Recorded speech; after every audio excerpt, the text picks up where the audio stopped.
Hi guys, welcome back to my channel, Kilala ASMR. So in today's video, I'm going to be reading Cinderella.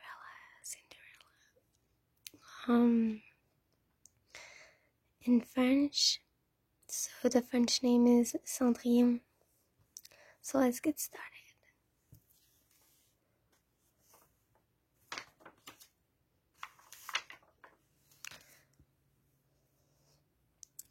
Il était une fois une belle jeune fille nommée Cendrillon.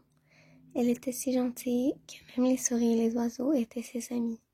Chaque matin, les oiseaux venaient la tirer de ses rêves avec leur joyeux gazouillis. Cendrillon vivait avec sa cruelle belle-mère et ses deux demi-sœurs, Anastasie et Javotte. Elle était traitée comme une domestique. Cendrillon devait préparer tous les repas, faire la couture, le lavage et le ménage.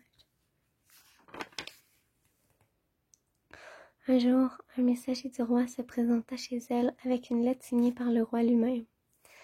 La belle-mère la lut. Le roi donnait un bal en l'honneur du prince ce soir-là et toutes les jeunes filles du royaume étaient invitées. « Ça veut dire que je peux y aller ?» s'écria Cendrillon. Javotte et Anastasie éclatèrent de rire.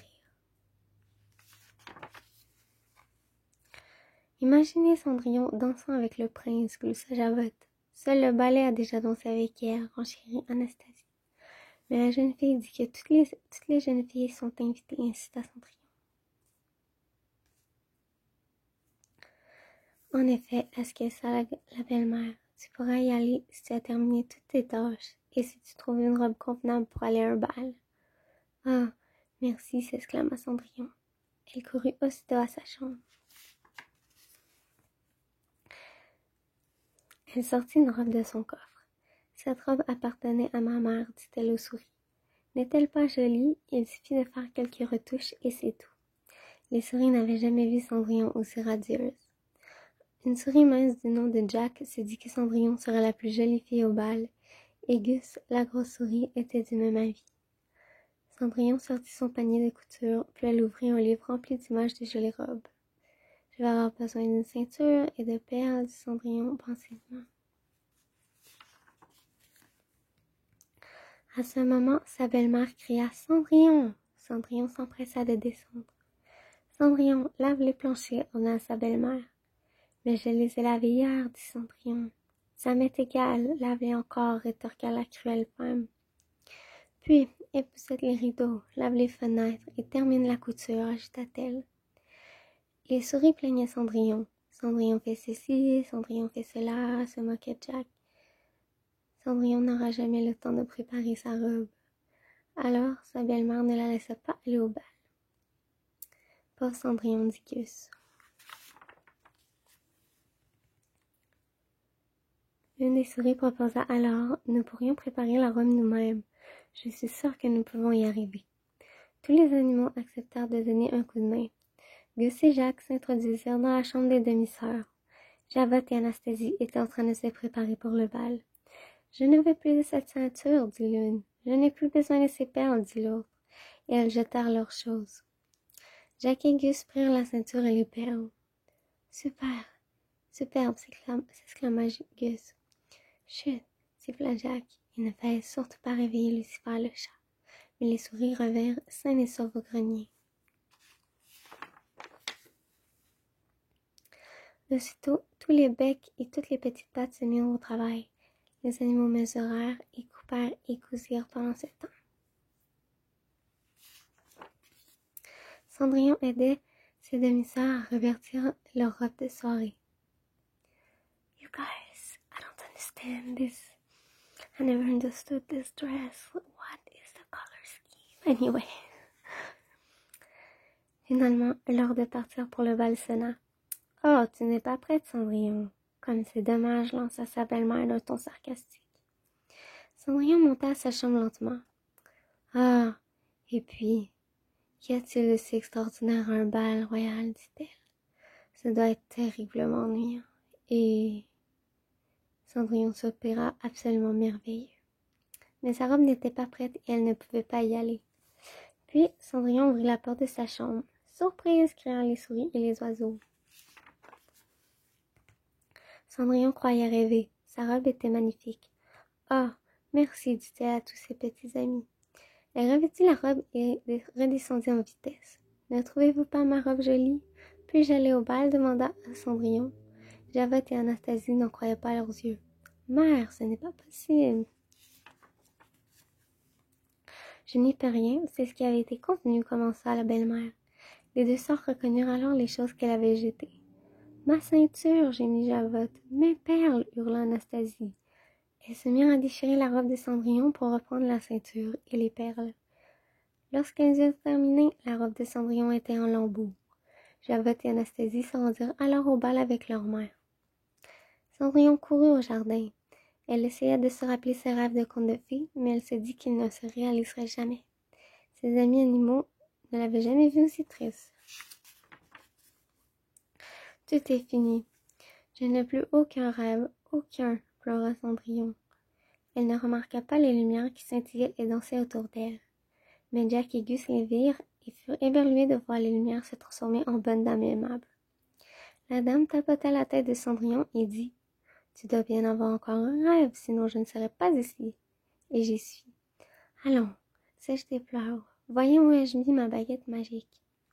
La dame était la bonne fée de Cendrillon, et tout ce dont elle avait besoin pour aider Cendrillon se trouvait dans le jardin. La bonne fée agita sa baguette magique. Bibidi, babidi, bou.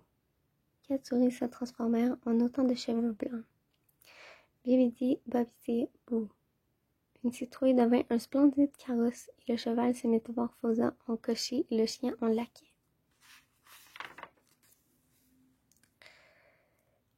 La bonne fée était satisfaite du résultat. « Monte, ma chère, il n'y a pas de temps à perdre, dit-elle à Cendrillon.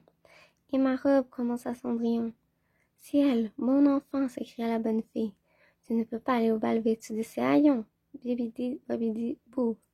Cendrillon se retrouva vêtu de la robe de ses rêves et chaussé de petits souliers de verre. La bonne fée dit, comme tous les rêves, ma magie doit aussi prendre fin. Au 12e coup de minuit, le charme sera rompu. Cendrillon promit de rentrer avant minuit, puis le carrosse se mit en route. Le bal était commencé et le roi n'était pas très heureux. Il voulait trouver une épouse pour son fils, mais le prince avait dansé avec toutes les filles présentes et il n'était tombé amoureux d'aucune d'entre elles. Les coups de foudre n'arrivent que dans les contes de fées, dit le duc au roi. À cet instant, Cendrillon fit son entrée. Le prince la regarda émerveillé. Il avait devant lui la femme de ses rêves. Le prince invita Cendrillon à danser. Cendrillon et le prince valsèrent autour de la salle de bal. Tous se demandaient qui était cette jolie demoiselle. La connaît-on? Demanda Javotte. Le prince semble la connaître, répondit Anastasie d'un ton jaloux. Il me semble la connaître aussi, dit la belle-mère pensivement. Une fois la danse terminée, Cendrillon et le prince allèrent au jardin. Ils étaient en train de tomber amoureux. C'est alors que l'horloge sonna les premiers coups de minuit. « Je dois partir, dit Cendrillon. »« Attendez, appela le prince, mais Cendrillon ne pouvait pas rester une minute de plus et dans sa hâte, elle perdit un de ses souliers de verre.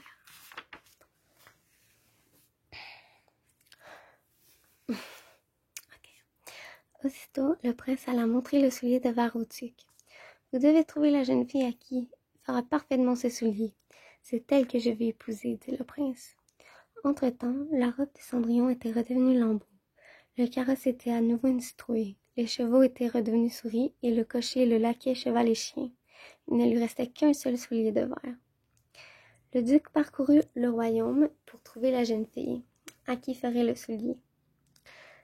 La nouvelle se répandit que le prince allait épouser celle-ci. À cette nouvelle, le regard de Cendrillon se remplit d'espoir, ce qui n'échappa pas à sa belle-mère. Mais elle ne voulait pas que Cendrillon épouse le prince et ne prit aucune chance.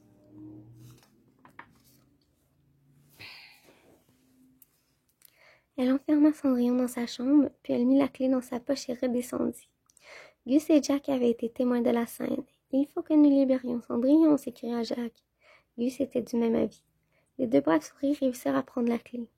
Gus et Jack déployèrent toutes leurs forces pour transporter la grosse clé en haut de l'escalier. Ils devaient faire vite. Le duc venait d'arriver. Son laquais portait le soulier de fer. Anastasie essaya le soulier. Son pied était beaucoup trop gros. J'avais te laisser ensuite, mais elle n'arriva même pas à y introduire les orteils. Y a-t-il d'autres jeunes filles ici? Demanda le duc. Non, répondit la belle-mère. Le duc était sur le point de partir lorsque Cendrillon descendit l'escalier. Jacques et Gus l'avaient libéré. Puis-je essayer le soulier? dit-elle. Sa cruelle belle-mère fit alors trébucher le laquais. Ce dernier tomba et le soulier se brisa. Mais Cendrillon avait gardé l'autre soulier. Le duc le mit sur son petit pied. Bien sûr, il lui allait comme un lion. Le mariage du prince et de Cendrillon fut aussitôt célébré. Le rêve de Cendrillon était devenu réalité. Jack et Gus n'étaient pas du tout surpris. Ils savaient bien que lorsqu'on y croit, vraiment les rêves finissent presque toujours par se réaliser. So that's it for the little story. I hope you enjoyed, and I'll see you next time. Bye bye.